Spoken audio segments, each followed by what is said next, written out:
안녕하세요. 저는 지금으로부터 20년 전 시골에서 고등학교를 졸업하고 어려운 집안 사정에 돈을 벌겠다는 꿈 하나만 가지고 도시로 직장을 구해 나왔습니다. 하지만 별다른 기술이 없던 저는 여기저기 밥집을 옮겨 다니며 식당 일밖에 할 수 있는 게 없었습니다. 그렇게 4년이란 세월이 흘렀고 그 지역 맛집으로 소문난 간장게장집에 취업을 하게 되었습니다. 손님이 끊이지 않는 간장게장 가게는 아침부터 저녁까지 정말 쉴 틈이 없었습니다. 거기다 사장님은 손님에게 매우 친절하고 너그러우신 분이었지만 직원들에게는 깐깐하기로 유명했습니다. 갈 곳 없던 저는 가게 영업이 끝나면 이곳 쪽방에 머물게 해준다는 사장님의 말씀에 선택의 여지가 없었습니다. 그때 제 나이 25살, 사장님의 나이 45살이었습니다. 사장님은 그 나이가 되도록 결혼을 하지 않으셨지만 돈에 대한 욕심 그리고 간장게장에 대한 자부심이 대단하셨습니다. 그렇게 저는 그곳 식당에서 일을 하게 되었고 사장님은 식당이 한가해지면 사장님 집에 가서 청소며 빨래를 하고 오라고 집안일까지 시켰습니다. 저는 어린 나이였기에 식당에서 일하는 것과 사장님 집 청소를 하는 것을 당연하게 생각했습니다. 어차피 저는 월급을 받는 종업원이었으니까요. 그러던 어느 날 제가 청소를 하는데 사장님이 집에 오셨고 저는 그 이후로 낮에는 식당, 밤에는 집안일은 물론 밤을 보내야 했습니다. 그러던 중 저는 원하지 않던 임신을 하게 되었습니다. 그래서 사장님께 임신을 하였다고 말씀을 드렸습니다. 그랬더니 다짜고짜 방으로 들어가셔서 제 짐가방을 하나 챙겨 던지시면서 무서운 말씀을 하셨습니다. 배가 불러가지고 가게 왔다 갔다 하는 꼴은 내가 못 보니까 지우고 와. 어떻게 자기 핏줄한테 그럴 수가 있으세요? 핏줄은 개뿔. 내가 초등학교 졸업하자마자 아버지한테 간장게장 전수받아서 밤낮 없이 돈 벌어서 동생들 대학 다 가르쳐서 뒷바라지 다 했어. 동생들 다들 자기가 잘나서 그런 줄 아는데 자식이라고 다를 게 있겠어? 너도 정신 차려. 수술비 이거 하나면 충분할 거야. 이거 갖고 가서 어디 가서 몸조리 하고 와. 나는 내가 할 말 다 했다. 하고는 대문을 쾅 닫고 들어가셨습니다. 저는 사장님이 쥐어준 봉투를 들고서 문 닫힌 대문을 애타게 두드렸지만 결국 문은 다시 열리지 않았고 그렇게 쫓겨나다시피 해서 1년 반 만에 가게를 떠나게 되었습니다. 그리고 저는 혼자서 딸아이를 낳았습니다. 그런데 딸아이가 커가면서 내 딸이 조금씩 이상하다는 걸 알게 되었습니다.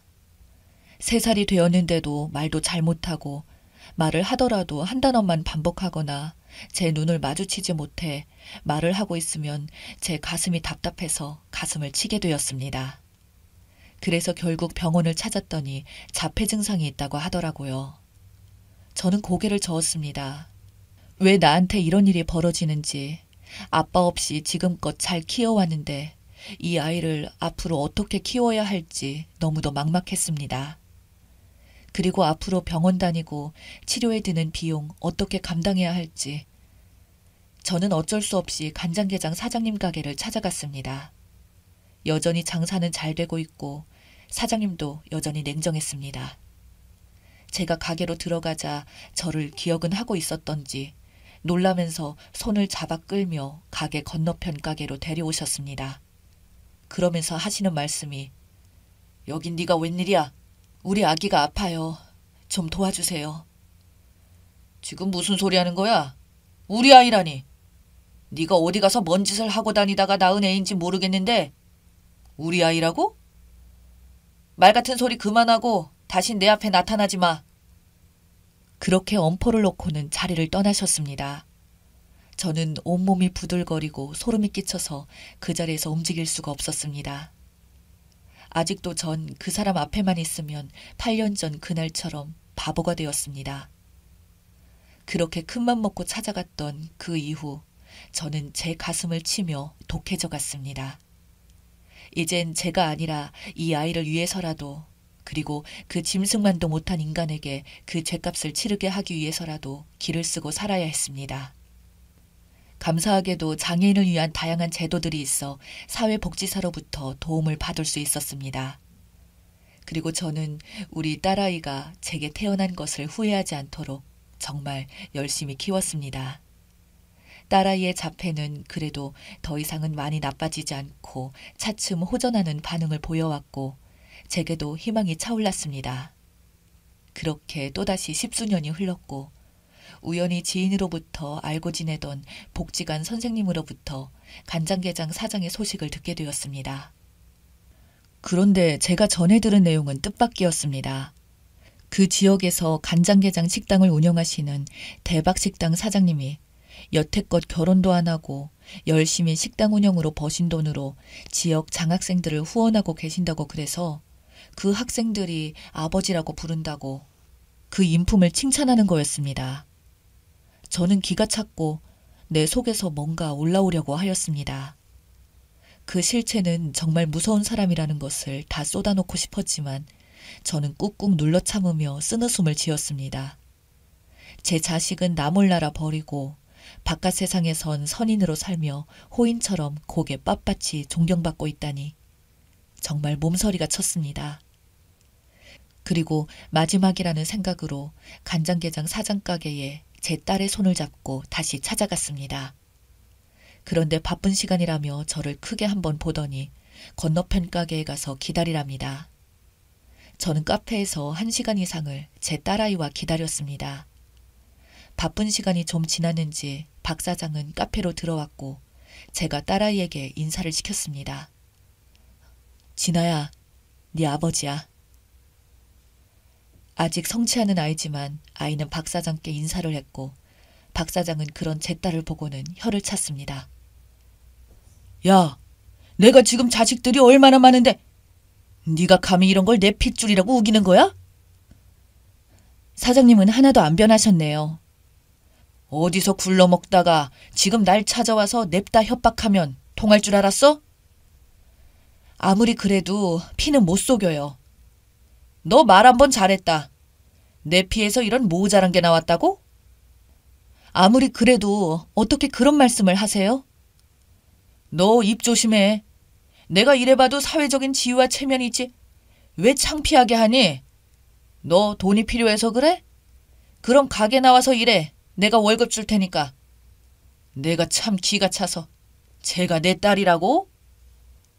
간장게장 사장은 한심하다는 듯 저와 제 딸을 번갈아 훑어보더니 자리를 떴습니다. 뭐? 모자란다고? 저는 제 딸을 무시한 사장의 태도에 지금껏 참아왔던 분노가 치밀어 올랐습니다. 그리고 결심했습니다. 이 빚은 꼭 갚겠다고요. 저는 더 이상 20년 전에 제가 아니었으니까요.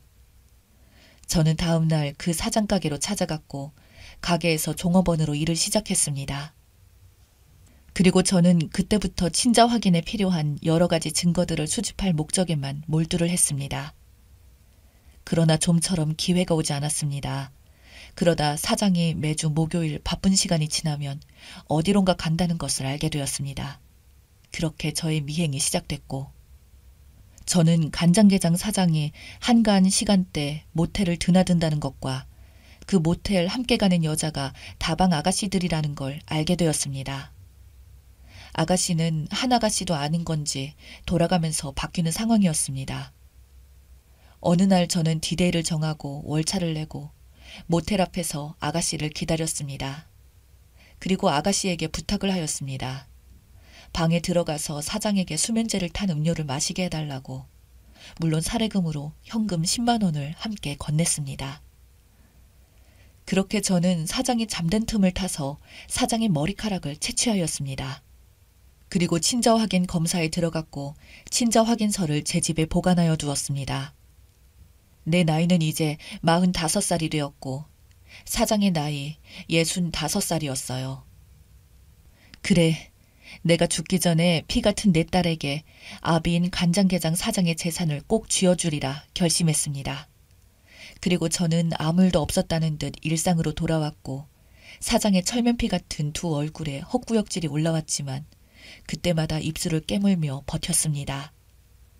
그리고 가게에는 박 사장의 여동생이 얼마 전부터 가게를 돕고 있었는데 그 동생은 대학을 나와 결혼도 하고 잘 살면서도 자꾸 사장한테 간장게장 분점을 내고 싶다고 레시피를 탐내고 있었습니다.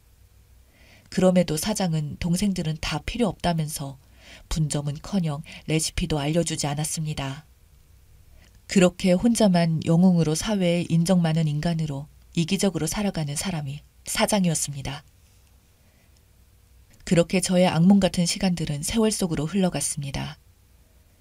그러던 어느 날 박 사장이 모텔에서 숨을 거두었다는 것입니다. 정말 뜻밖의 죽음이었습니다. 사장의 동생들은 모텔에서의 죽음을 미화하며 과로사라고 지인들에게 전했습니다. 그렇게 아내도 자식도 없던 사장의 장례식은 사장의 여동생과 남동생이 지키게 되었고 저는 당당하게 저의 딸과 함께 그 장례식장을 찾았습니다. 진아야, 얼른 인사드려야지. 고모랑 삼촌이셔. 이 아줌마가 미쳤어? 놀라셨죠? 소개가 늦었습니다. 이 아이가 돌아가신 사장님의 친딸입니다. 아줌마, 뭐라고요? 누구 딸? 거짓말하지 마쇼. 사장의 그 동생들은 식당에서 함께 일하던 제가 갑자기 나타나서 제 딸이 박 사장의 딸이라고 하자 그야말로 경악을 하더군요. 저는 그 자리에서 바로 준비해간 유전자 친자 확인증을 내밀었습니다. 그런데 두 남매는 믿지를 않는 겁니다. 저는 믿을 수 없어요. 누구 씨를 가지고 검사했는지 알게 뭐예요? 이거 다 조작입니다. 조작. 간장게장 사장의 재산이 꽤 많이 있었고 부동산만 해도 시가로 18억에 가게도 그 사장의 건물이었습니다. 그러니 두 남매는 자기 형이 죽자 쾌재를 불렀겠지요. 하지만 저의 친자 확인증에도 그들은 승복하지 않았습니다. 그래서 결국 친자 감정을 의뢰하더군요. 그리고 저는 원한다면 그렇게 하자고 했습니다. 그리고 이제야 저는 제 딸아이가 간장게장 사장의 친딸임을 인정받았습니다. 결국 모든 상속권은 제 딸에게 넘어왔습니다. 길고 긴 이 싸움에서 승자가 있다고 말할 순 없지만 끝까지 자기 딸로 인정하지 못하고 매몰찼던 그를 생각하면 그의 죽음은 제게 있어서 단 한 푼의 연민도 생기지 않았습니다. 지금은 우리 딸아이와 그 사장이 남긴 재산으로 행복한 삶은 살고 있습니다. 복수하고 싶었던 그 마음을 끝까지 포기하지 않고 실천한 덕에 저는 현재 다른 인생을 살고 있습니다. 여러분들도 힘든 일이 있어도 포기하지 않고 열심히 살아간다면 언젠가는 좋은 날이 올 것입니다. 여기까지가 제 사연이었습니다. 들어주셔서 감사합니다.